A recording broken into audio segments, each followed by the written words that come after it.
that and you just went like that. Yes. You sure it's playing? Yeah, it's recording. Okay, welcome everyone back to the fourth installment, fourth shiur, please God, of many. So we'll start with an idea from the Parsha that Rashi teaches us that Yaakov prepared for Esav in three ways. Right? The beginning of Vayishlach, Doron and tribute, the gifts, the mincha, milchama, preparing for war, and of course tefilah, davening. Yet you'll notice when Rashi brings a proof for each one, how do we know that Yaakov prepared for Esav in these three ways? So when Rashi brings this as a proof, he switches the order. He says Doron, the tribute, the gift, tefilah, and then he prepares for war. He switches tefilah and milchama. He puts tefilah from number 3 to number 2. So why switch the order and place tefilah right in the middle of Doron, of the tribute, and of the milchama, preparing for war?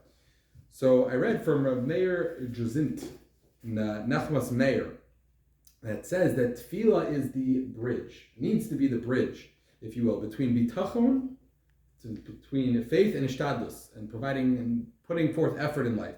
So ishtadlus in this case would be for war, or whatever it may have been, but tefilah needs to be right in the middle, needs to be your bridge. So when Yaakov prepared the Doron, when he prepared the tribute, the gift, he davened it would be successful. And then when he prepared for war, guess what he did again? He davened again. Meaning tefilah you have to bridge everything we do in life with tefilah. So Hashem puts tefilah in the middle, so to speak, or Rashi puts tefilah in the middle to remind us that each part needs to be accompanied with tefilah. So as if to say it's part of part 1, and it's also part of part 3 in that respect. So of course that helps us understand what we're doing here today. We started talking about Berachos HaShachar. Last week, we made our way to the actual parts of davening that we're going to be focusing on. So we started talking about Berachos HaShachar, and really should be called Berachos HaYom, because we say brachos for things that apply during the day. We mentioned that these brachos used to be said when you would complete the requirement, meaning when you would get up, when you would hear the rooster crow, you would say, when you open your eyes, you take Pekach Ivrim, right? We actually do that. They would take about over an hour, or today they probably take 70 seconds or so, give or take. But the idea being that even though we don't do this today, we'll speak about a little bit why that is today, we'll appreciate this opportunity that we have, that when we do say Matir Asurim, that Baruch Hashem, we open our eyes. When we do say, when we are able to get out of bed, we do say Matir Asurim. That's ultimately the idea that the brachos remind us that we cannot take anything for granted, and that every good thing is a chesed from HaKadosh Baruch Hu. And while there is a lot of bad that is going on in the world, and perhaps even in our own lives, a lot of negative, there is an overwhelmingly majority of positive that is going on, as I always say, as we mentioned in the last year. As we read there, Victor Miller says that 99.999% of the things in one's body, even one who is on his or her way from the world, 99 on a scientific level, 99 point whatever percent of the body, of the blood cells, everything is working. Unfortunately, we know only a few of those blood cells may not be, or have something wrong with them. But there is so much good that we have to thank HaKadosh Baruch Hu for, and that's the point of the brachos. Even for the seemingly insignificant things, very similar to what we said for the drasha this week. Okay, so we mentioned this idea. That's the way they used to do it. So the question is why? Why don't we do that today? It's a beautiful idea, right? It helps you, especially if we know what we know about brachos. Brachos, we like to make the brachos right before the action. It's called over las yasam. The bracha needs to precede the action. We need to make the bracha, go into the action right away. So why don't we still say the brachos this way, as the occasion would arise in the morning? So it's a fascinating discussion, but the Shulchan Aruch says in Memvav, that people might not know the different brachos. That was his concern. That's why they stopped this. People might not know the different brachos. So the minhag became where everyone kind of says it together when you get to shul or wherever you're davening. That's the Shulchan Aruch says. People might not know them, so come together as well. But the Shulchan Aruch a little later on, in that same chapter, in Siman Memvav, says that these brachos are what's called birchos hana. Literally, blessings of hana, of enjoyment. So the rule is that you can only make brachos if you receive the benefit the bracha describes. Makes sense, right? I only make a shahakol if I'm drinking water or whatever I'm doing, right? Drinking coffee. So, however, if you do not experience those things, for whatever reason, as we'll see, didn't get dressed that day, for example, or whatever it may have been, you didn't hear the rooster crow, or whatever it is, you would not make those brachos with Hashem's name. So Shulchan Aruch paskins halacha. Shulchan Aruch says that you don't make the bracha. So what he does say is you still make the bracha, you just don't say Hashem's name. You don't say Baruch Atah Hashem. You should say Baruch Atah, Tzaddik Aver, Mechim Echad Tzaddik Aver, whatever it may be. That's the Shulchan Aruch paskins halacha. But the Ramah argues and says Mevarchin Shekadosh Baruch Hu Bara Tzarchei Olam. You're not blessing.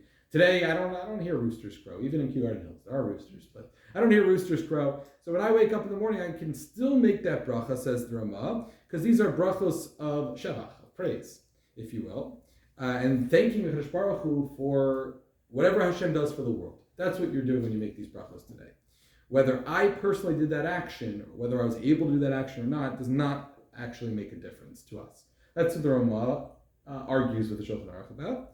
So because we understand these as universal brachos, the Ashkenazim, at the very least, will say all the brachos every day, no matter what.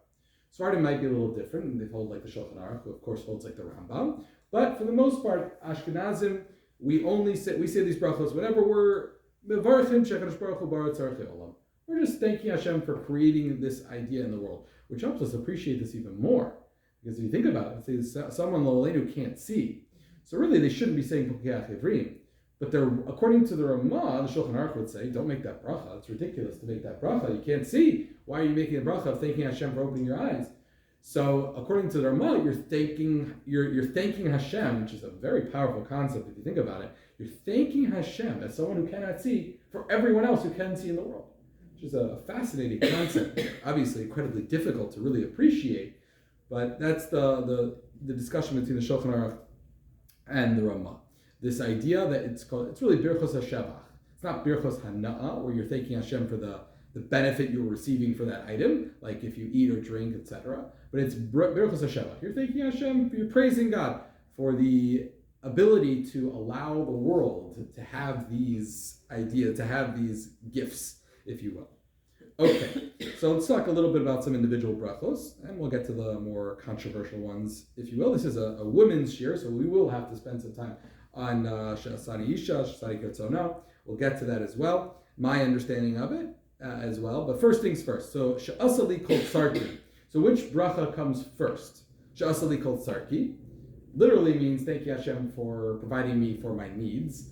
The Gemara understands it means thanking Hashem. It's a bracha for wearing shoes, interestingly enough. They would say that before putting on their shoes. It's a pretty big need if you think about it. Take it for granted getting shoes for not that much money these days if you factor in how much you're paying. Okay, one second. Now I'm talking to women here, but I'm saying for simple shoes. I'm not talking about everything else. But in terms of what the percentage of the money, seemingly in time of the Gemara, I mean, you're having like reeds on your feet. You're walking through thorns, and your feet would, after a long hike, you'd end up, after a long trek to shul, your feet would end up all bloody. You know, the terrible shoes that they had. Today we have Baruch Hashem. You know, you can go to Payless and get. I'm not saying you should. I'm not saying there's no more Payless. That's it. Okay, you can go to that ruins that part. DSW. You know, you can get. I ordered 3 pairs of shoes, dress shoes, for $100 at DSW. This crazy sale. You know, free shipping and all that. You know, I don't think you could do that for the equivalent of whatever $100 was in the time of the Mishnah, let's say. And order that. There's absolutely no way, you know, that would work. So today we can go to, maybe not Payless, fair enough. But you can go to a place and provide shoes. I'm not saying you should wear these to a wedding. I'm just saying on a simple level, one can wear comfortable shoes without spending 30-40% of their monthly salary, let's say. I know I'm speaking to women and I'm taking a shot out there. It's on your feet. Right. I didn't say fancy or footwear. I'm not talking about what you wear to a wedding or to Shabbos or even a shul. But just simple sneakers now can be incredibly affordable and highly effective, as we know. So She'asa li kol tzarki is, the Gemara explains, it's the bracha for wearing shoes. So which bracha would you say comes first? She'asa li kol tzarki or hamichin mitzadei gover, that allows us to walk. So what comes first, the shoes or the walk? It's interesting. We, of course, say Sha'asa Likol Tzarki first, because we first put on our shoes, even though maybe our parents told us not to, while we were still in the house, right? You don't want to wear shoes in the house, but I guess they would wear shoes a little differently in those days. In the Gemara, though, it's interesting, the order is reversed. The order is reversed because Gemara was written in Babylonia, where they only wore shoes, they would put on their shoes outside. It's interesting. Remember, they have dirt floors inside the house, so it could be that it wasn't that inappropriate to put on your shoes outside. Okay, it's not a bad idea with children or grandchildren to have them, take off their shoes before they come in the house and then put them on after. People do that. Japanese do that. It's an Asian. Shoes all lined up. Yeah, sure. You do not. It is incredibly inappropriate to be wearing shoes in someone's house. So that's that was. I had a good friend who was try to make this as politically correct as possible. So I had a good friend, and they were staying by, a good friend of mine is staying at his friend's house, and true story, and there was a police officer was called to the attention of the house, and the police officer came. It's not due to any party, it was just that he was not answering his cell phone. His parents got very worried, and it had been hours and hours and hours. So they called, and the kid was actually safely up in his room, actually fast asleep, and that's why his parents were concerned. But another friend was there, so the friend went to let the police officer into the house. So he goes to the house, the police officer comes, taking it very seriously. He says, we'll call him Sam. Where is Sam? And he says, he's upstairs in his room, he's fine. There's a whole miscommunication, I'm so sorry to bother the officer. So the officer's really upset. So the officer's a rainy day, very rainy day, is wearing these big boots, totally muddy. So the gentleman who stops at that point says, I know you're an officer of the law and I appreciate that and all, but I'm telling you right now, you're going to be in a lot more trouble than this kid is going to be if you walk up those stairs with those boots. I'm just letting you know. So do you mind just please taking it? And looked at this, at the time, 18-year-old, said, okay, takes off his boots, takes on, then walks up the stairs and reprimands this kid for obviously not listening to his parents, and did a good job at that chinuch, if you will. So I won't say the names, but there is some family members in there involved in that tremendous miscommunication of that story. But nonetheless, that's this idea where it's in the Asian culture and Japanese culture, it's incredibly inappropriate to be walking in with shoes. Not so crazy. However, some of us had Jewish mothers who would not let us walk without shoes because they said you're not finished. Ah, okay. Interesting. Interesting. So you had to wear shoes even in the house? Yes. Oh, wow. Wow, see, the next generation of Jewish mothers would be like, don't get those shoes out, they're dirty. Okay, I guess within reason, they don't. If it's muddy from the rain, I guess there's some sort of compromise for a Jewish mother, Yes. I know even my own cleaning lady, before she comes into my house, she takes off her shoes, and then I just always thought that's because she's comfortable. Redressed. She also gets redressed and puts on another pair of shoes. I assumed that just they're comfortable. They're going to be moving on their feet for the next 7 hours, so they might as well get a little comfortable. Exactly. But nonetheless, there you go. So we say Sha'asali Kol Tzarki, the bracha for ultimately wearing shoes, which the Gemara understands this bracha, and then we say Mitzadei Gaver, that allows us to walk, which depending on how you were raised, by which Jewish mother you were raised by, that makes sense somewhat. Okay, then we have the bracha. Let's talk about, I'm not going to speak about every bracha, just a few handful, selected brachos. Hanosim layo'ef koach. So we thank Hashem for giving us koach, giving us strength. So it's interestingly enough, this one's a limit. This is not mentioned in the Gemara. This one is, we shouldn't say ignored, but it's not mentioned in the Gemara. So interestingly enough, there are those, Rav Soloveitchik would not say this bracha with Hashem's name. He seemed to only say brachos that were said explicitly in the Gemara with Hashem's name. So he would say Baruch Hanosein Layoif Koach. So you may have heard people say that. So when was it added? It's actually fascinating little history behind it. The Iyun Tefilah says that it was added in the Middle Ages. So most of the brachos are from the time of the Gemara, maybe even Mishnah, but most in the Gemara. But this bracha of Hanosein Layoif Koach is added in the Middle Ages, probably as we think, right after the First Crusade. They made this bracha of Nosin Layef Koach, and hopefully now will allow us to appreciate what we're saying. It's not saying like we thought, where we wake up in the morning and I'm so exhausted, I need koach, I need strength. Wow, you actually got me out of bed this morning. So no, it's interesting that after the first crusade, when a Jew woke up in the morning, they would say, I can't believe I actually woke up. Thank you for, I woke up this morning. So they would say, as if to say, and now what do I need from you? I need koach, I need strength to get me through my day, to survive another day in this. And obviously, Jewish history, not just the last 1,000 years, but obviously even more recent, we could appreciate the bracha of anosim layav koach, of what we are saying, to thank HaKadosh Baruch Hu and really daven for giving us koach that we need to survive the day, to make it through the day, and continue with our koach. Okay, so before we get to the fun brachos, Tosfos on brachos says that the last bracha of Amavir Shena Meinai Usmama Mi'afapai. So I thank Hashem for you remove sleep from my eyes and slumber from my eyelids, which is a bracha that unfortunately people say throughout the day if you think about it, because they're still sleeping throughout the day. They need that bracha throughout the day, not just in the morning. So that's actually connected to the next bracha recited. The next bracha we have after the Hiratzon, we'll talk about that a little bit, of Gomel Chasadim Tovim Amo Yisrael, right? It does chesed for us. So he says, as it's mentioned, Tosfos says, the chesed Hashem does for us is to allow us to go to sleep at night and wake up the next morning. Meaning the chesed Hashem does, the Gomel Chasadim Tovim Amo Yisrael, is Hama'avir Shena, he removes the sleep, Meinai Ustumami Afapai, and actually lets us wake up. That's the chesed. So it's part of our theme of Berachos HaShachar that we want to focus on throughout our discussion of this topic, is that we're thanking Kadosh Baruch Hu for every little thing, and we're trying to appreciate every little thing. So the chesed Hashem does is that He allows us to go to sleep at night and wake up the next morning. Okay, Hama'avir Shena Me'enai, the last one there, is also the only bracha that's in Lashon Yachid. It's the only one is in singular. That's because it's taken from Tehillim, Kuf Lamed Beis of Tehillim, where David Melech says, "Im etein shnas le'enai la'afapai tnuma." Right, I won't give sleep to my eyes, and I won't give slumber to my eyelids. So why do we use that one and not the others in the singular? Right, so that one we leave in the singular, because if the bracha generally, although there are exceptions we'll speak about, one of the themes that we're going to talk about, one of the rules, if you will, is that if the bracha or the tefilah is borrowed from Tanakh, then we leave it in the exact way that it's written.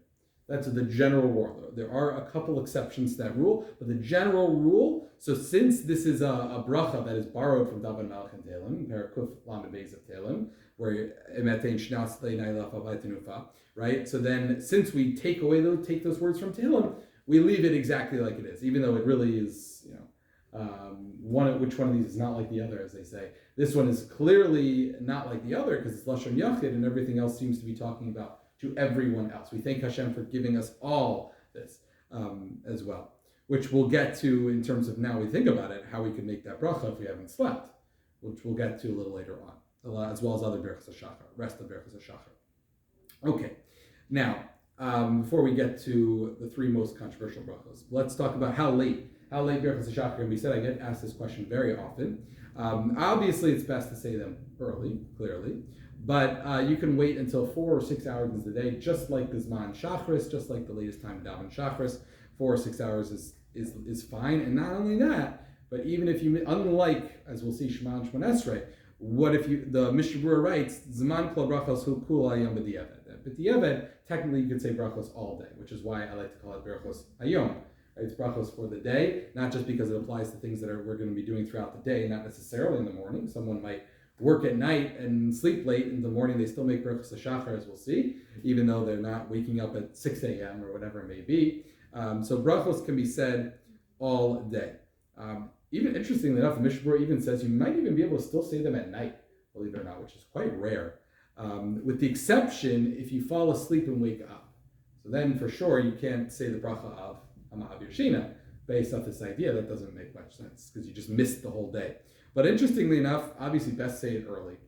At the very least 4 to 6 hours a day, maybe even all day, perhaps even as late as 5 o'clock that night before you go to sleep. If you haven't said brachos, then you could probably say that according to most opinions. Okay. 3 most controversial brachos. So I think we could figure out one of them at this point, this stage in our careers. I think we understand that. In no particular order, or just Shelo Asani Aved, Shelo Asani Goy, and Shelo Asani Isha. I think that's fair, those 3.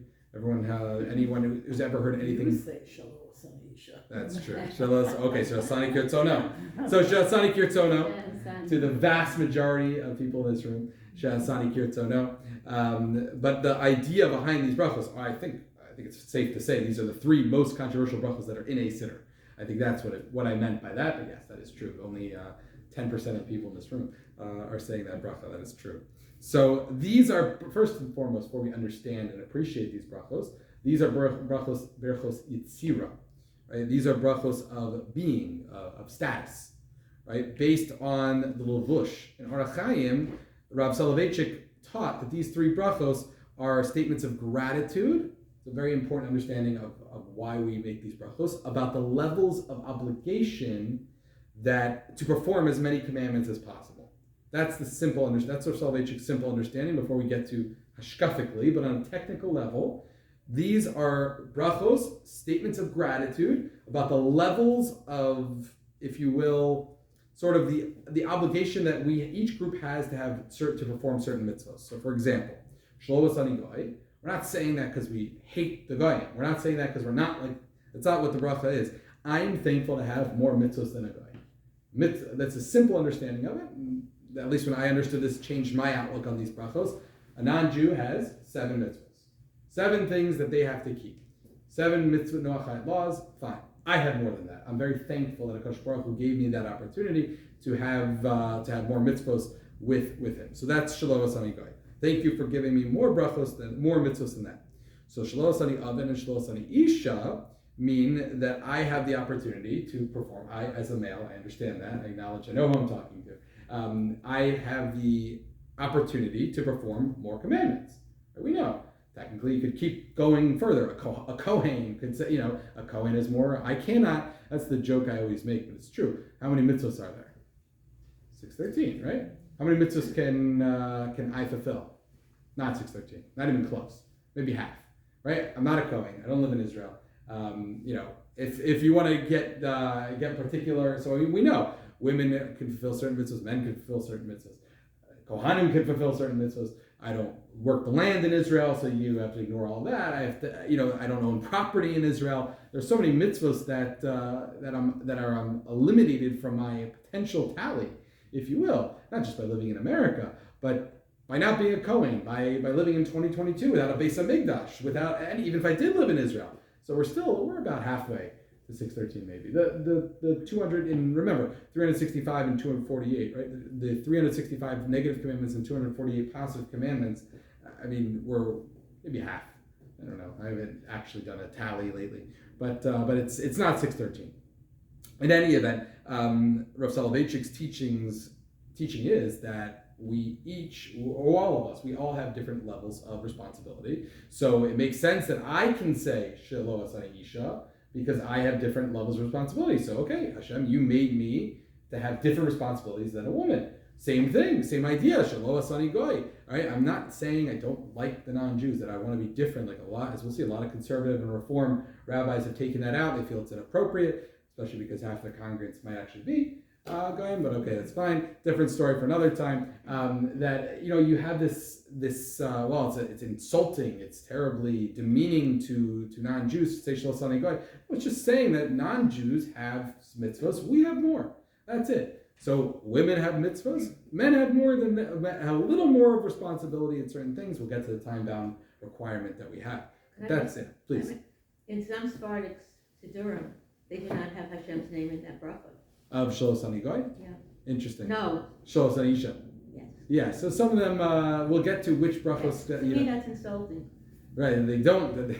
It's almost like they're saying, right. It's insulting that it's. That it doesn't use, that they don't have Hashem's name like most of the other brachos. Interesting. I didn't know that. I didn't know that. It's interesting. I wonder if it's, because it is in the Gemara, as we'll see. That one is one of the ones in the Gemara. Excellent point, though. Why didn't we have the bracha Shelo Asani Ish?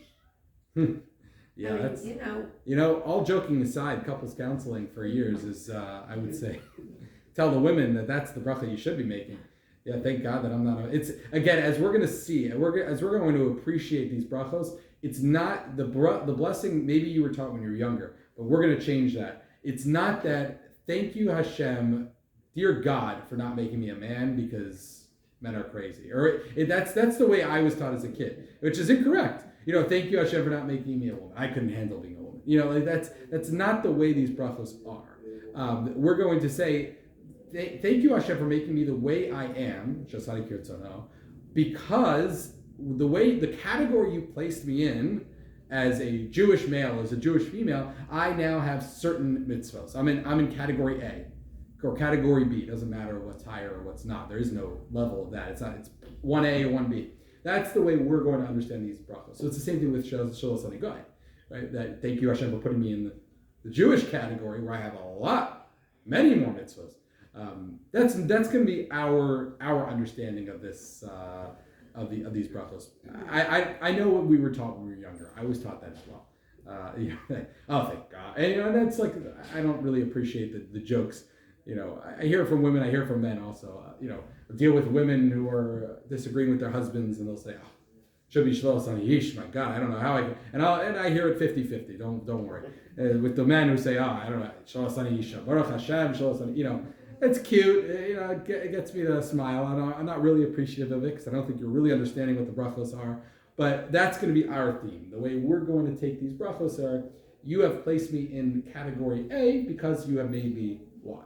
That's the way we're going to understand that. So Shlos Ani Aved is the same idea. An Eved Kanani can only fulfill certain mitzvahs. Right? Eved Ivri can only do so much, as we'll see in the parshios coming up. So it's Shasani Kitsuno will cover everybody. Correct. So why don't we that's a good question. Why don't we just make one bracha of Shasani Kitsuno? It's a good question. That eliminates. That still allows non-Jews to make that bracha, right? Technically, or avadim, in theory, right? It's an interesting observation. So we'll have to get to more about what Asani Kirtzono is. It's not just a bidi eved bracha. Okay, I can't make Shasani Isha because I'm a woman, let's say. So I make Shasani Kirtzono. Shasani Kirtzono is in the Gemara, interestingly enough, as we'll see a little later on as well. Okay, wonderful. Well, I guess we're going to follow whatever Rabbi Glatt, especially those who came with their significant other. I want you to miss